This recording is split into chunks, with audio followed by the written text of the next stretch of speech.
Well, let's go up to Colbert County, say something about Colbert.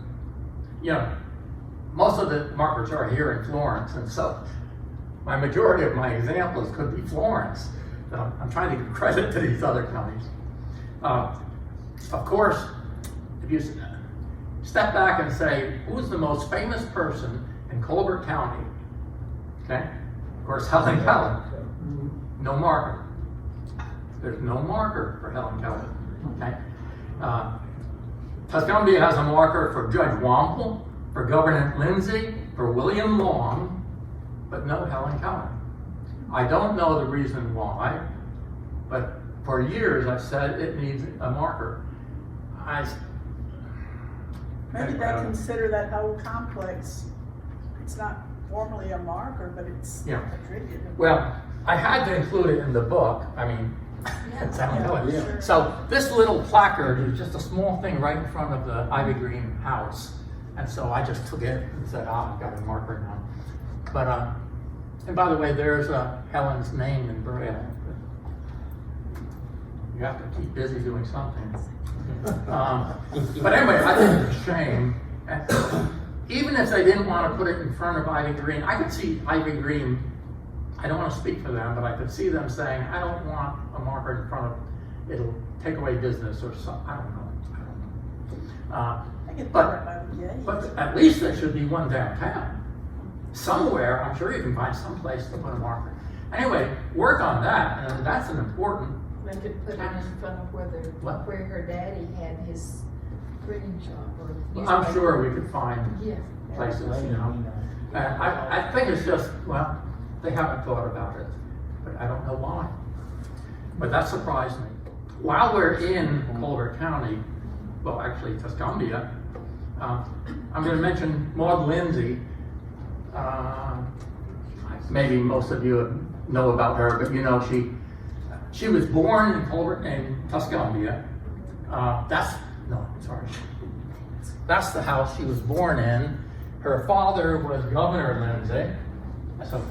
So there's a marker in front of that house for Maud Lindsay and for the Governor Lindsay.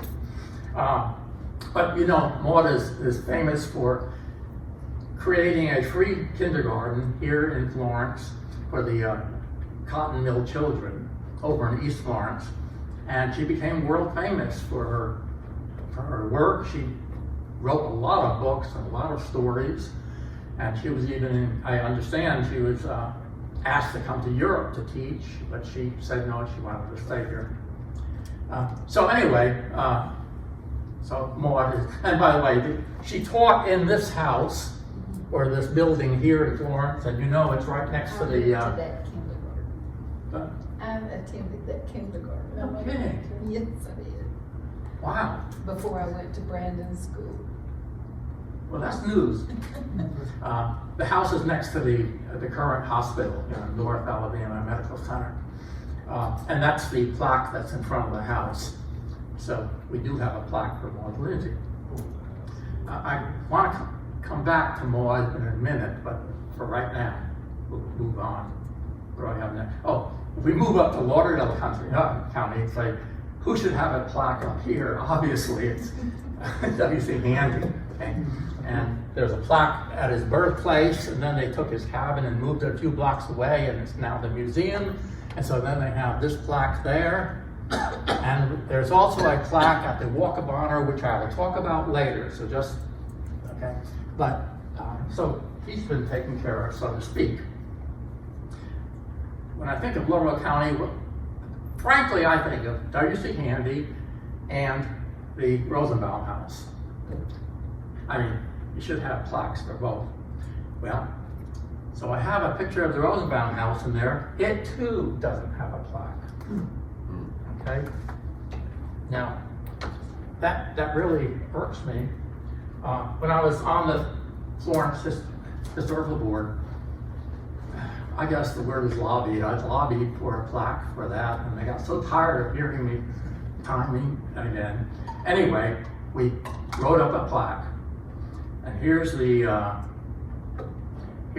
writing that goes on the plaque. And see, I think I have it up there. Yeah, we created it in 2013 Then it was to be installed in 2017. And in 2017, one of the Rosenbaum children, Alvin, moved back to Florence. And when he caught wind of the plaque, he said, I don't want any plaque for that house.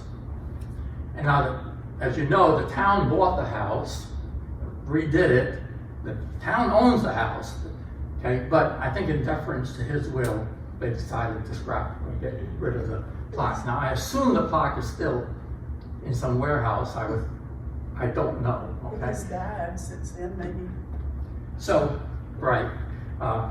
Alvin passed away a year or so ago, and maybe that could be reconsidered. I really think, oh, by the way, we weren't going to put the plaque on the Rosenbaum property. We were going to put it right in front of the museum across the street. To me, that's a no-brainer, but at any rate, anyway, it needs a plaque. That's, again, I'm on my soapbox. By the way, Alvin Rosenbaum's book, The Muscle Shoals, was a great book about the Muscle Shoals region. And if you haven't read it, you ought to get it, in spite of what he said. Now we come to the Florence Walk of Honor. If you're from Florence, you know about it. If you're not, you may not know. A few years ago, the town fathers, let's put it that way, decided to recognize people from Florence who had become nationally, or did something national or international, became known nationally or internationally. The actual criteria that they decided upon, the person had to be born here or lived here for 3 years or more, okay? Resided in town. And then the important thing, they had to have done something that's nationally recognized.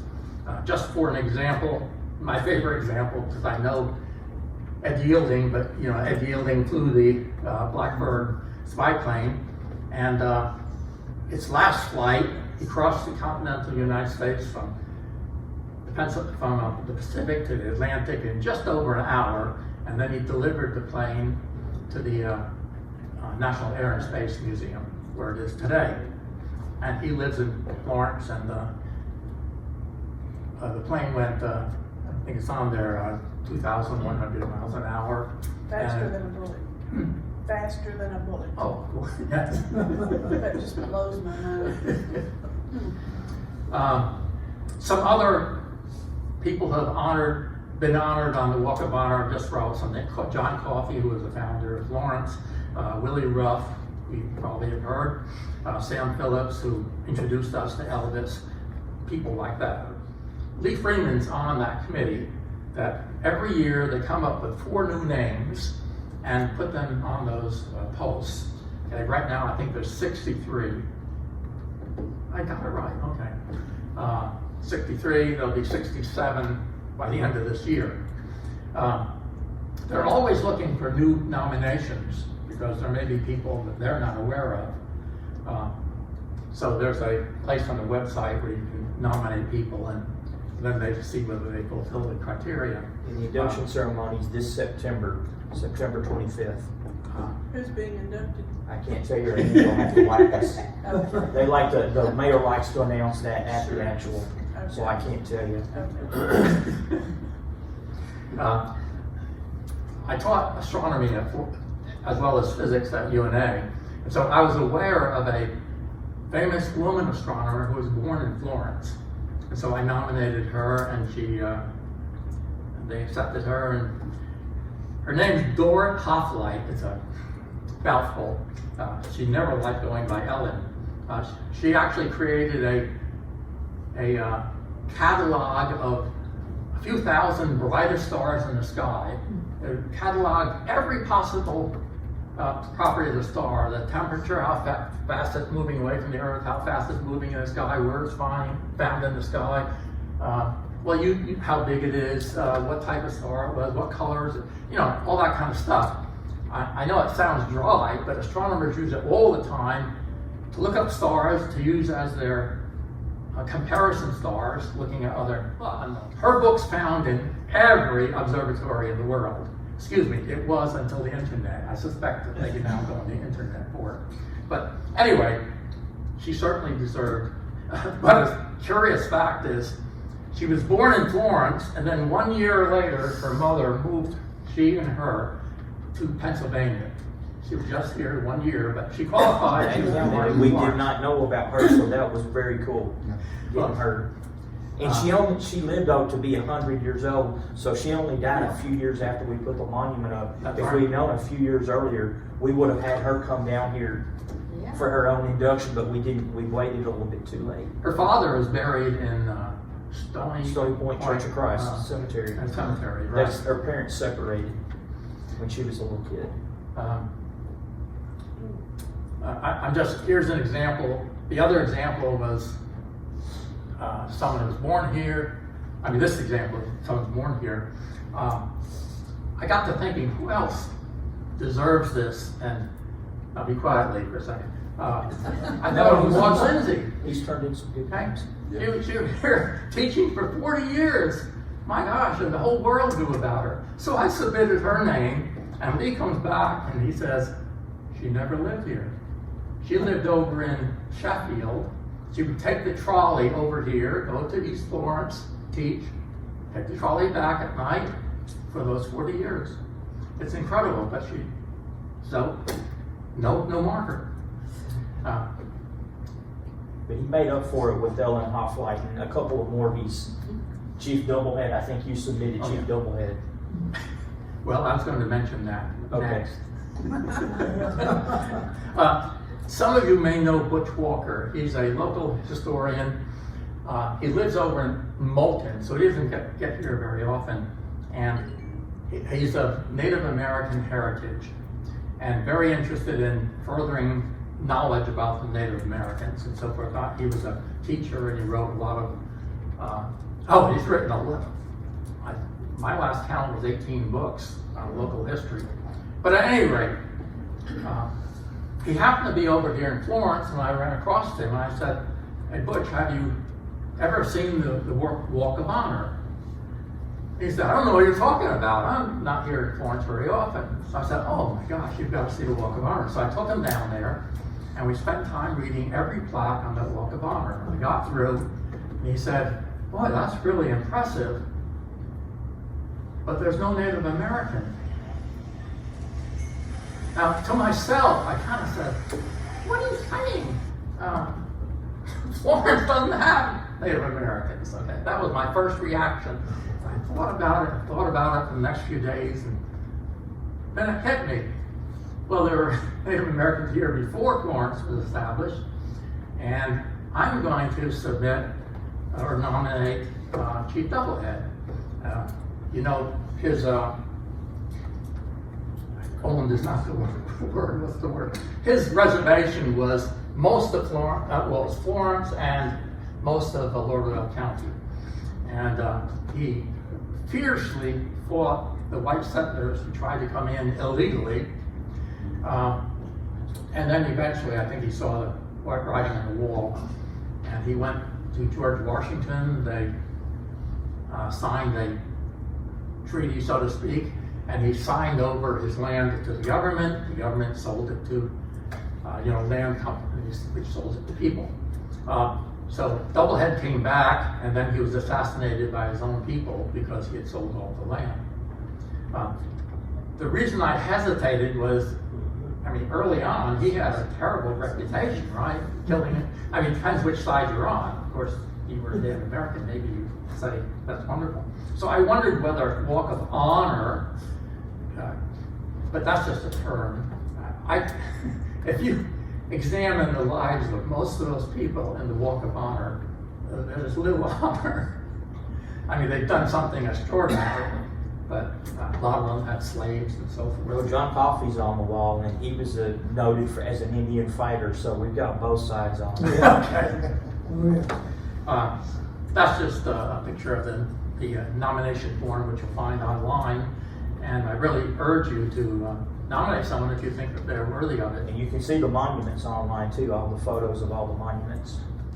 For my money, this is the most important historical monument in town. Now, you can argue that. You know, I knew of Dred Scott before I moved here. That tells you, I mean, people knew about him. Essentially, if you don't know the story, I'll remind you, he was a slave here in Florence. He was sold to a doctor who took him to Wisconsin, which was a free state. And so he thought, well, I'm in this free state, I should be free. In the free state, you're not supposed to have slavery.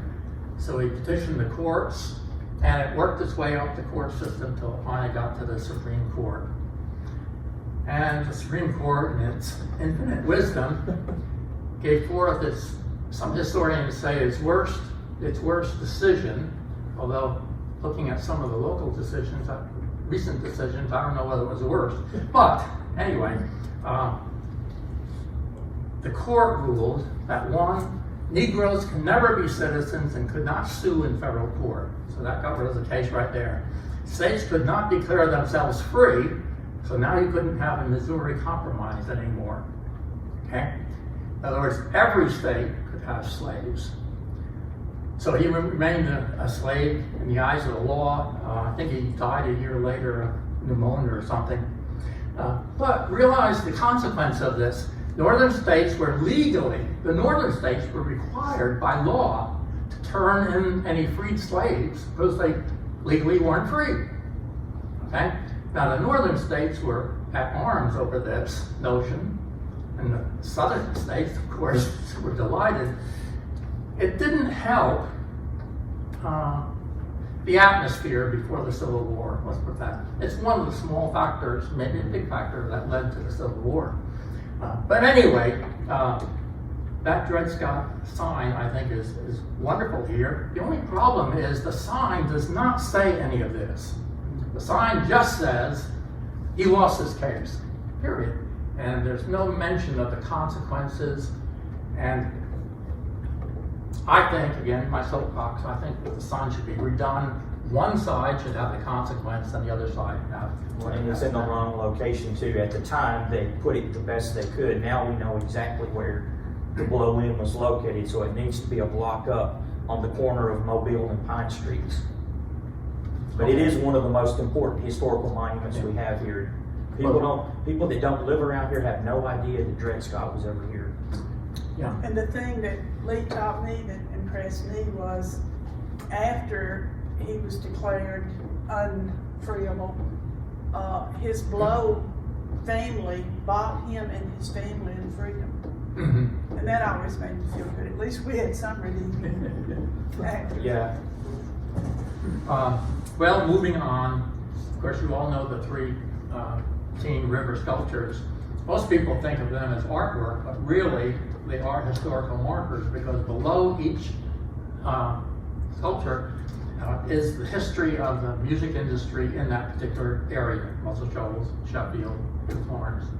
By the way, I hope most of you know that the Recording Studio of Fame originated here in Florence, and there is a marker down in Florence indicating the area where it originated. And do you know what Fame stands for? Florence, Alabama Music Enterprises. Okay. But now it's over in Muscle Shoals. I'm sure you know that UNA, University of North Alabama, originated on LaGrange Mountain. And before, existed for a few years, and then for some reason, maybe Lee can illuminate us, but for some reason it moved to Florence. And so the college buildings then became a military academy. And then the Civil War came on, and the Yankees came down, and the military academy, they burned it down. So the academy's not there on the mountain. There was just this marker describing the LaGrange Military Academy, but there was no mention that UNA originated there. I was talking to a group a few years ago and saying, it's a shame that UNA isn't mentioned up there. And afterward, Ann McGregor and her daughter is here, I understand now. She came up to me and she said, I'll paraphrase, but she was so livid. She said, I went to UNA, I graduated from UNA, I'm an alumnus of UNA, and there should be a marker there. I'm going to pay for the marker. And she went off, and we now have a marker. And there it is. It says LaGrange College. It's not at the top of the mountain, but it's down next to the highway, which is a good place for it. Yeah. The trouble is the highway department required them to place it so far off, away from the highway that you don't really notice it too much, you know. My dream was that it would catch the attention of people as they went by. But anyway, there's an example of one person making a big change. By the way, I don't intend to show you 320 slides, okay? So I just had to pick and choose kind of things that interested me, not necessarily the most important. I mentioned that East Lauderdale Historical Society, and this is one of the signs they put up. It's out beyond Center Star, I think it is. By the way, in my book, I'll give the locations of every one of these, including the latitude and longitude. You can put it into your GPS. It's an interesting story. Evidently, back when they were building the canal headquarters was in one of the locks near Killen, and periodically the lockmaster would come into town to get the pay for the workers, and then carry the pay back. Well, on one of those trips back, he was robbed at night. 3 gunmen came up and took his money, took his possessions, took his watch, and then said, "You can't go free, you've got to join me." So the guy joined for all night long. They rode, all he knew was they were riding north. He doesn't know where they went or anything. And then after a while, they said, "Okay, you can go. Here's your watch, here's your money. We'll just keep the payroll." Okay, and so he came and said, "It's nighttime. I really don't know who these fellows were," and he couldn't describe them. Now, evidently, a few days earlier, Jesse, James, and Frank were seen here in Florence, so they're pretty sure it was the James gang. But by that time, they couldn't get a hold of him. By the way, they knew that he had his headquarters sort of up in Nashville. So they searched for him, and he was on the lam, so to speak. Well, one of his gang members boasted in Nashville in a drunken stupor that he was one of the guys. Yeah. So they got one of the guys. Eventually, Jesse died, but Frank, when he was alive, they finally caught Frank, and he went on trial in Nashville. And he was acquitted. 2 reasons. One, there was no facial recognition. That's probably it. But they say also Frank and Jesse were Confederate soldiers. They came out of the Civil War, and there was a lot of sympathy for Confederate soldiers and what they had to do then. So anyway, whatever the reasons, they were acquitted, and so the robbery officially was never solved. But it's kind of interesting and a wonderful story, wonderful sign. And another sign that the East Lauderdale Historical Society put up, this is a picture of the causeway over Second Creek. Maybe you've driven to Huntsville and you know what I'm talking about, this long causeway. Well, to tell you the truth, I really didn't notice it for years. But right in the middle of it, there's a little place that you can drive off. And there's a historical marker there. The East Lauderdale Historical Society put a marker there. And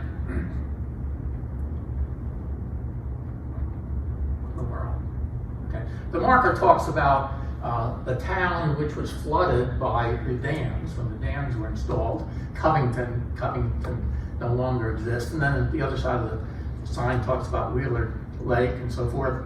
But if you read that totally, I was kind of shocked or surprised anyway. It says that that sign and that little cutoff is really the top of an Indian mound. So that caught my attention. In fact, I would bet right now that they leveled off the Indian mound and used it for the causeway. That's just a guess of mine. Here's a geological survey map of that area. And I think you can see the outline of the, the contours there for the Indian map. Well, that was surprising. Here's a marker on the UNA campus. Wendell Wilkie Gunn was the first black student at UNA.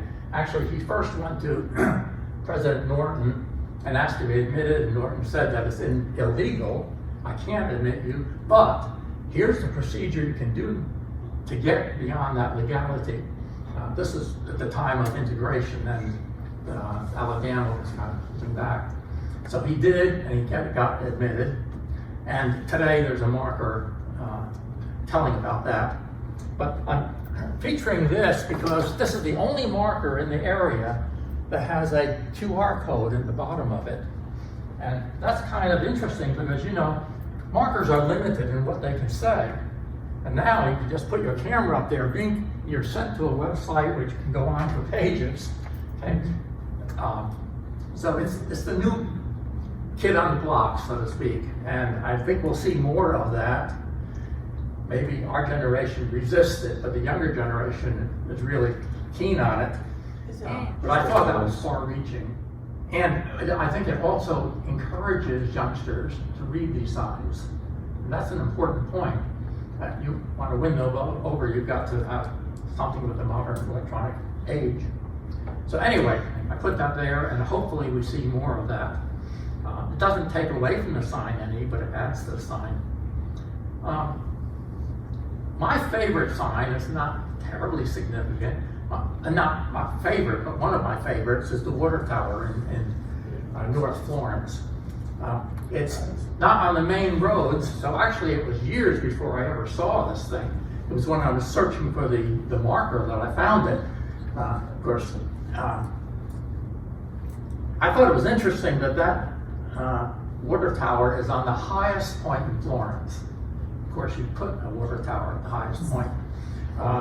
It's a beautiful stonework on the bottom part of it, and it's really quite large. And I kind of wonder whether it couldn't be made into a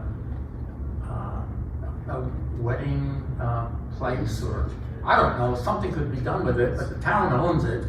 I certainly don't want it to be destroyed. A friend of mine who's a pilot goes over it, and he said that it's open on the top. I kind of thought that it was closed, but it's open.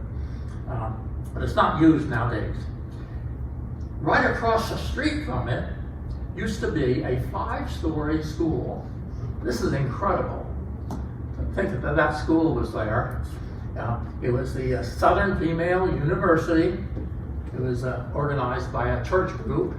After 2 years, I think you can see the map. Here's 7 points, and it's kind of north of, it's roughly 1 mile if you were walking it from 7 points. And they say it wasn't very successful because, of course, we didn't have transportation as we have it now, just muddy roads, and the students had to walk when they arrived in Florence, 1 mile over this mud. And anyway, they moved it to Birmingham so it was more accessible. Well, the building stood there for many years, and then the town fathers said, let's make use of that building, and they created a new university, the Florence University for Women. And unfortunately, after a year of operation, it burned down. So there's nothing remaining, it's just a residential area. But it's incredible to think of the size of that building and why way out there, I don't know. Oh, I love this sign, obviously, because I taught at UNA. This sign was put up in 1955, and at that time, Florence was called Florence State Teachers College. Okay? And since then, it's gone through a lot of names. So I listed all the names of UNA here. It started out with LaGrange College. When it moved here, it was Wesleyan University. Then it became a state normal. Then the Florence State Teachers College, then the Florence State University, then the Florence State University, or State College and University. And in '74, it's University of North Alabama, and I came here in '75. So it's always been UNA for me. But I think it's a great historical sign. Of course, people just coming upon it, this isn't there, so they may not quite understand. what it's portraying. I don't know whether you've noticed in the Courier Journal, every week I post one of these signs. Okay? If you're cheap, you can cut it out. And let's see, one a week, and I've got 300 something. So after 6 years, you'll have the book. But anyway, it's been a lot of fun. Courier does it for free for me. But my only problem with it is the column, if you've seen it, is very small. And most of the time, you can't read the signs that are there. And that's why I'm told to write roughly 6 lines if I want, and that's why I try to give a little explanation of what's on the sign. But anyway, beggars can't be choosers, and I love the opportunity and makes use of this signs that I have, and maybe it helps this public history. So I thank you very much for all your attention, and remember, Christmas is only 5 months away.